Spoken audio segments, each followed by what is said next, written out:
ya me has dicho esa. Pedro, que se acuerde. Sí, Pedro. Cuando venga Ponte al otro lado. Se ir a la par los tres.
Itxasperriko ermita ondoan gaude, Inma Jaka eta Jon Barbarinekin, eguerdion. Eguerdion. Eguerdion, bai. Eta zorionak. Eskerrik asko. Eskerrik asko. Bueno, Iabargo antzerki tailerrak, omenaldia jasoko du, Arakilgo egunean, omenaldia jasoko du, eta bueno, nola hartu duzu taldean?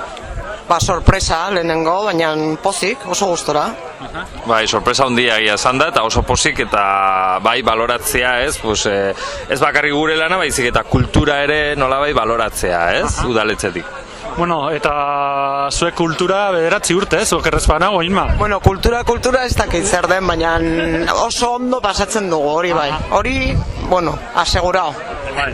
Eta horregatik eman zenuen antzerki tailerrean izena, orain dela bederatzi urte, o zergatik? Hasieran ez nuen nahi, baina hemen dagoen mutilau. Bueno, pizkanaka, gustora sentitu nintzen eta oso ondo pasatzen dut. Muturra sartu, berotu, ezagutu eta orain dira segituan eta etengabe. Nervioak ere pasatzen ditugu, baina oso ondo, oso ondo. Zesan behar nizun, zu bezala zenbat zaudete taldean, antzerki tailerrean? Ez dakiz, urtero aldatzen dugu pixkatez, baina gutxi gora bera 10. Gehiago. Aurten 16, uste du. 16, aurten 16 gaude, 20 egon geha ebai, 15, 14, depende. Herri erdia. Hoi da. Eta Inma, besteak zu, hola sartu zinen, gainontzekoak ere horrela sartu ziren? Horrela sartu ziren, denak, Jon ero bada, eta, animatu gintuen, eta hor gaude, eta nola oso ondo pasatzen dugu, eta afaltzen dugu iaia egunero. Antzerki gastronomiko soziala. Orduan, ensaio ondoren elkartean elkartu? Bai, elkartean, kalean, bai, kriston giroa sortzen da azkenean. Eta bai sortu zala, nik 3 urte eman Ilabarren bizitzen, eta, bueno, Jabarren kontzejuan sartu ziaten presidente modun. Esan zuten, al nuevo, eta orduan sartu nintzen. Eta, bueno, kontua da leno zeolako repoblosa, ez? Egiten zela, pues, herri txikietatik eta ni urte hortan nengola presidente modun, pasatu zitzaidan instantzia botatzean Nafarroko gobernuan. Orduan esan du, jode, pues zerbait egin beharko, pues nahi baduzu zerbait zuzendu dezaket herrian eta bernora apuntatzen den, kao. Azkenean 20 apuntatu zien, eta hortik azizan dana, ez? Azkenean urren urtean, beste bat ingogu, beste bat, eta ja 9. gaude, Bederatzigarrena, bueno, prestatzen hasita, ez? Ja. Bai, aste honetan, hasi dugu prestatzen, eta ja datorren urtean, ospakizun, ikaragarri izango da. Zer hasi zarete prestatzen, Inma?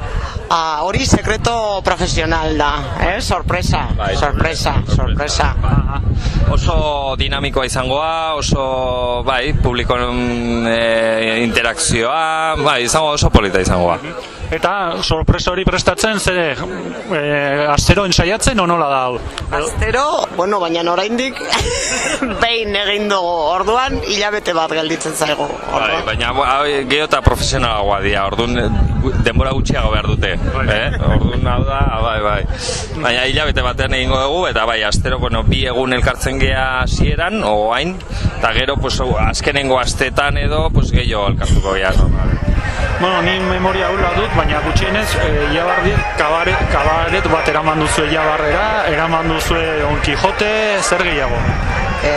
Lisistrata, El sueño de una noche de verano, nola zen, emakume? Asamblea de mujeres, fuera de quicio, deitzen zela beste modu batera, baina fuera de quicio, zer gehiago, Peter Pan, yo uste dut hori. Una aventura en la basura. Ángeles, una historia bat, nik aspaldi nula aktore modun. Bueno, eta 9 urtetan jendea ikusle izatetik pasatu da aktore izatera? Batzuk bai, ez uste dut. Batzuk bai pasatiela. Gehienak mantentzen dira hasieratik, batzuk berriak etorri dira bai, horgatik ikusle zienak batzuk pasadia. Eta Jabarrek behar du, antzerki kultura etxe bat, zuekin, o? Bai, behar du. Bai, hori da, mendik eskatzen dugu. Bueno, pensatzen dut gaur gainera, festa herrian izan da, ospatuko duzuela ondikiro, ez? Bai, alaitasunez, eta gironez, eta gustora. Oso gustora, bai. Zorionak, bikote. Eskerrik asko. Eskerrik asko.